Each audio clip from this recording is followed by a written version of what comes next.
Salam sejahtera Bapak, Ibu, dan Saudara yang dikasihi oleh Tuhan Yesus Kristus. Berikut adalah pengantar bagi PAG online kita malam hari ini.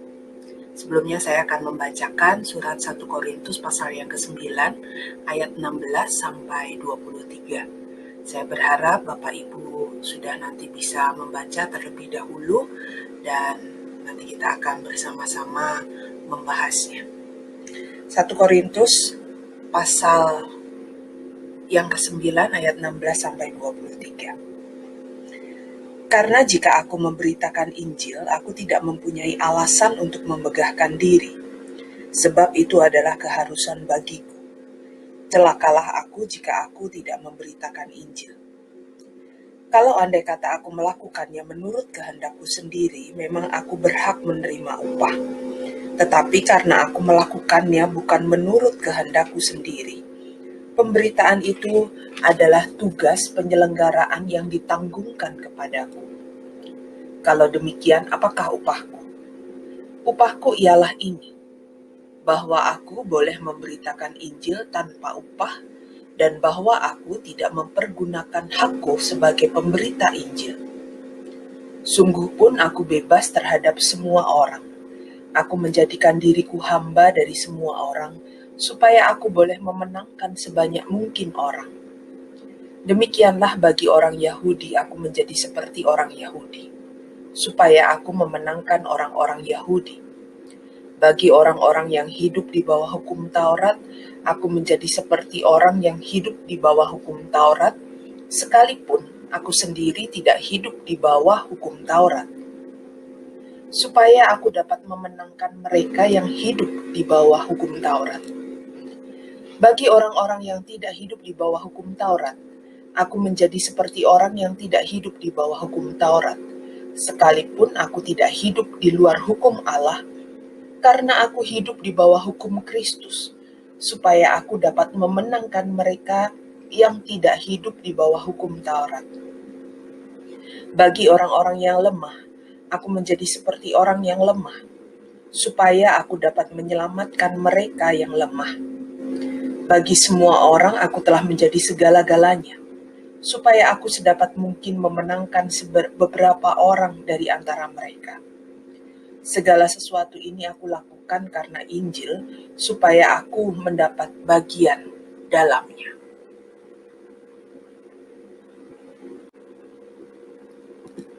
Saudara-saudara, bacaan kita malam hari ini, kalau kita membaca lengkap dari ayat yang pertama, maka kita akan menemukan satu pertanyaan yang diajukan oleh Paulus, yaitu pertanyaan mengenai status dia sebagai seorang rasul. Rupanya saudara-saudara ada keraguan dari sebagian jemaat Korintus mengenai kerasulan Paulus. Karena seperti yang kita ketahui bahwa Paulus ini tidak termasuk dalam 12 orang murid Tuhan Yesus yang berjumpa dengan Tuhan Yesus, yang hidup bersama-sama dengan Tuhan Yesus. Tetapi Paulus mendapatkan gelar sebagai seorang rasul. Nah, rupanya ada yang mempermasalahkan hal kerasulan Paulus ini, dan mempermasalahkan berkaitan dengan hak-hak yang diterima oleh seorang rasul. Nah, pada bagian ini Paulus mencoba menjelaskan mengenai apa yang dia lakukan dan haknya sebagai seorang rasul. Nah, saudara-saudara, sebagai seorang rasul, Paulus itu mendapatkan hak, seharusnya dia mendapatkan pemenuhan kebutuhan sandang, papan, dan pangan. Dia juga bisa mendapatkan hak pemenuhan kebutuhan istri yang ikut serta dengan dirinya. Namun Paulus sendiri tidak pernah menuntut ataupun mengambil haknya sebagai seorang rasul, meskipun seharusnya dia mendapatkan. Jadi apa yang kalau kita membaca secara lengkap, di sana Paulus menjelaskan bahwa aturan itu ada sama dengan aturan yang diatur oleh hukum Yahudi, hukum Taurat. Para imam mendapatkan hak kalau mereka bertugas di tempat kudus, mereka juga mendapatkan bagian di tempat kudus itu mereka mendapatkan itu untuk pemenuhan kebutuhan hidup mereka, karena mereka ini adalah pelayan-pelayan Tuhan. Namun sekali lagi Paulus menggarisbawahi bahwa dia tidak pernah menuntut dan mengambil haknya. Paulus sendiri bekerja paruh waktu sebagai tukang tenda untuk memenuhi kebutuhan hidupnya. Jadi Paulus tidak bergantung pada jemaat yang dilayaninya, tetapi Paulus berusaha memenuhi kebutuhan hidupnya sendiri. Nah, apa alasan utamanya? Ya, kita bisa melihat di ayat 16 sampai 18, saudara-saudara. Ayat 16 sampai 18 ini berisi tentang pemahaman Paulus soal pemberitaan Injil. Bagaimana Paulus menghayati pemberitaan Injil itu bukanlah sebagai suatu kewajiban supaya dia mendapatkan hak, tetapi Paulus memandang bahwa ketika dia bisa memberitakan Injil, itu adalah sebuah anugerah dari Tuhan. Dia menganggap ini sebagai satu kehormatan yang diberikan Tuhan kepadanya. Dan Paulus melihat bahwa tugas memberitakan Injil ini menjadi tugas setiap pengikut Kristus. Tugas penyelenggaraan ini diemban oleh setiap pengikut Kristus. Jadi bukan hanya sekedar kewajiban saja, tetapi juga respon ataupun tanggapan terhadap apa yang sudah diberikan Tuhan, keselamatan yang diberikan melalui Kristus. Jadi buat Paulus, bisa memberitakan Injil itu jadi upah yang tidak ternilai. Meskipun secara material dia tidak mendapatkan apa-apa, namun buat dia kepercayaan yang diberikan untuk memberitakan Injil jadi upah yang luar biasa di dalam kehidupannya. Jadi saudara-saudara, apa yang dilakukan Paulus ini soal memberitakan Injil ini bukan hanya sekedar kewajiban yang harus dijalankan supaya dia mendapatkan hak, tetapi Paulus menghayatinya sebagai satu kehormatan, satu anugerah yang diberikan oleh Tuhan, dan kalau dia bisa terlibat dalam pemberitaan Injil, itu adalah satu upah yang luar biasa besar. Dan itu dilakukan Paulus dengan sungguh-sungguh. Ayat 19 hingga 23 ini menunjukkan betapa Paulus sungguh-sungguh melakukan pemberitaan Injil itu. Jadi kalau kita membaca ayat 19 hingga 23, bukan dimaksudkan Paulus ini jadi bunglon. Ya. Kalau pindah di satu kelompok, kemudian dia menjadi seperti kelompok itu, kemudian pindah ke kelompok lain menjadi kelompok yang lain. Tetapi yang ingin dimaksudkan oleh Paulus adalah bahwa dia hadir seutuhnya untuk memahami, untuk mengerti.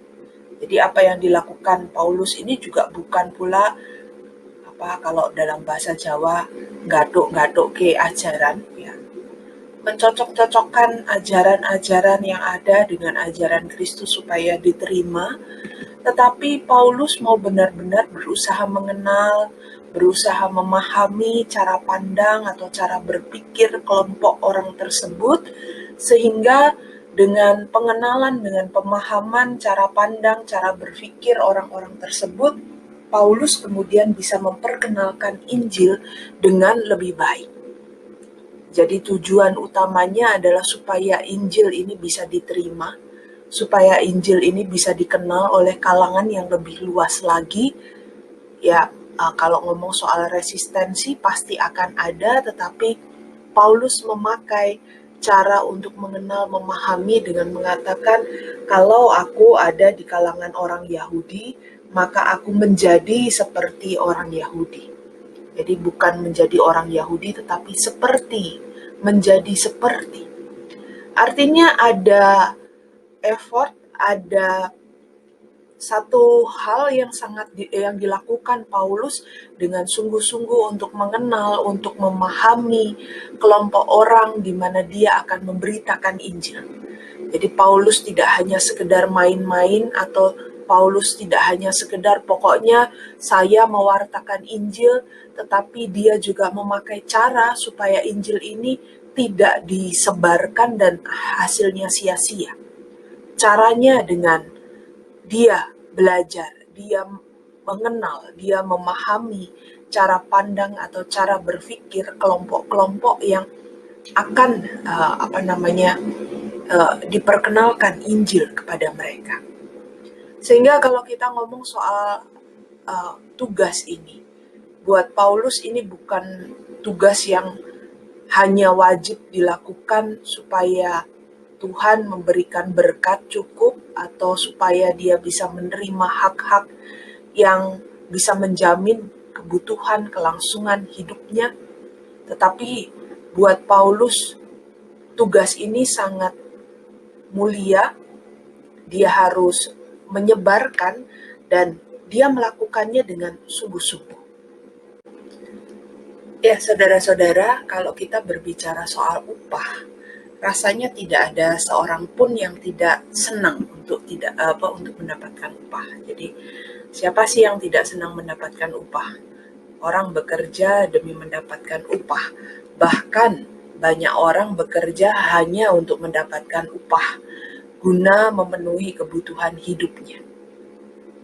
Ya, orang bekerja tidak lagi sesuai dengan passion, tidak sesuai dengan apa yang dicita-citakan, seringkali demikian. Yang penting bisa mendapatkan upah untuk mempertahankan hidupnya. Dan ada pula banyak orang yang melakukan sesuatu untuk mendapatkan upah. Jadi misalnya kita melakukan sesuatu yang baik dengan harapan kita mendapatkan imbalan, kita mendapatkan sesuatu dari orang lain yang bisa kita gunakan. Nah, saudara-saudara, tidak dapat dipungkiri juga upah itu bisa mendorong seseorang. Ya, kalau kita memiliki karyawan atau memiliki asisten rumah tangga, kemudian mereka menjadi patah semangat, atau mungkin kita sendiri mengalami sebagai seorang karyawan, sebagai pekerja, kemudian bos kita kemudian datang dan mengatakan mulai bulan depan upahmu atau gajimu naik 10%, maka apa berita ini bisa menjadi sesuatu yang menyenangkan, yang bisa mendorong kita untuk melakukan sesuatu lebih baik lagi. Jadi membuat semangat, membuat orang bisa bergairah lagi untuk melakukan sesuatu. Sehingga kita bisa mengatakan upah ini bisa mengubah motivasi seseorang. Secara positif kita bisa melihat bahwa ketika kita mendapatkan upah yang baik, secara positif orang bisa melakukan sesuatu yang lebih baik lagi. Orang menjadi terdorong melakukan yang terbaik yang bisa dia lakukan, bekerja dengan lebih giat lagi. Namun di satu sisi, saudara-saudara, secara negatif, upah ini juga bisa mengubah motivasi seseorang melakukan segala sesuatu hanya demi upah. Jadi ketika motivasinya melakukan segala sesuatu hanya demi upah, maka pekerjaan yang dilakukan tidak lagi memiliki satu penghayatan, satu dilakukan dengan ketulusan hati, dengan sungguh-sungguh. Yang penting saya mendapatkan upah. Nah, hal ini juga berlaku di dalam kehidupan kita sebagai pengikut Kristus yang tadi dikatakan oleh Paulus memiliki tugas untuk memberitakan Injil. Upah seharusnya tidak mempengaruhi pemberitaan Injil yang menjadi tugas kita. Bukan hanya sekedar kewajiban tadi catatannya, tetapi juga respon kita terhadap keselamatan yang sudah diberikan Tuhan. Jadi upah ini seharusnya tidak mempengaruhi keinginan tugas kita untuk melakukan pemberitaan Injil. Kalaupun kita mendapatkan upah, itu adalah satu bonus yang diberikan Tuhan, berkat yang diberikan Tuhan untuk menyemangati kita melakukan yang lebih baik. Nah, saudara-saudara, kita akan mendalaminya dalam beberapa pertanyaan pendalaman. Yang pertama, apa arti upah bagi Rasul Paulus? Nah, pertanyaan yang kedua, apakah sebagai orang Kristen kita boleh berharap mendapatkan upah sebagai imbalan pemberitaan Injil yang kita lakukan? Dan yang terakhir, saudara-saudara mengenal lagu NKB 197. Jadi ya, bait pertamanya, kalau lagunya besarlah untungku jika Yesus milikku. Kata-katanya demikian Bapak Ibu. Bait pertama, besarlah untungku jika Yesus milikku, bersuka jiwaku karena damai yang penuh. Meskipun angin keras badai dunia menderu, tak goyah hatiku karena Yesus milikku. Ini bagian refrennya, benar-benar besarlah untungku, benar-benar besarlah untungku ketika Yesus sungguhlah tetap milikku. Bait yang kedua, kendati tiadalah hartaku di dunia, hatiku tak resah, tak bersungut, berkesah, karena ku sungguh tahu jika Yesus milikku, tak sia-sialah segenap usahaku. Dan bait yang ketiga, meski tumpuanku pada Yesus Tuhanku, tidaklah aku jauh dari susah dan keluh. Di dunia yang fana, ku kan tahan berperang, di surga yang baka dengan Yesus ku menang. Referennya adalah benar-benar besarlah untungku. Nah, pertanyaannya saudara-saudara, apakah tanggapan saudara terhadap lagu NKB 197, bait pertama hingga ketiga ini? Apakah saudara siap dengan upah yang didapatkan ketika kita mengabarkan Injil Tuhan? Ya, tadi upahnya tidak selalu menyenangkan. Kita bisa melihat di bait kedua, kendati tiadalah hartaku di dunia. Ataupun di bait yang ketiga ini disebutkan, meski tumpuanku pada Yesus Tuhanku, tidaklah aku jauh dari susah dan keluh. Mari, silahkan nanti saudara-saudara bisa menjelaskannya. Baik Bapak Ibu, selamat mempersiapkan diri. Kita akan bertemu pukul 19 waktu Indonesia Barat melalui WA Group WA online kita. Terima kasih.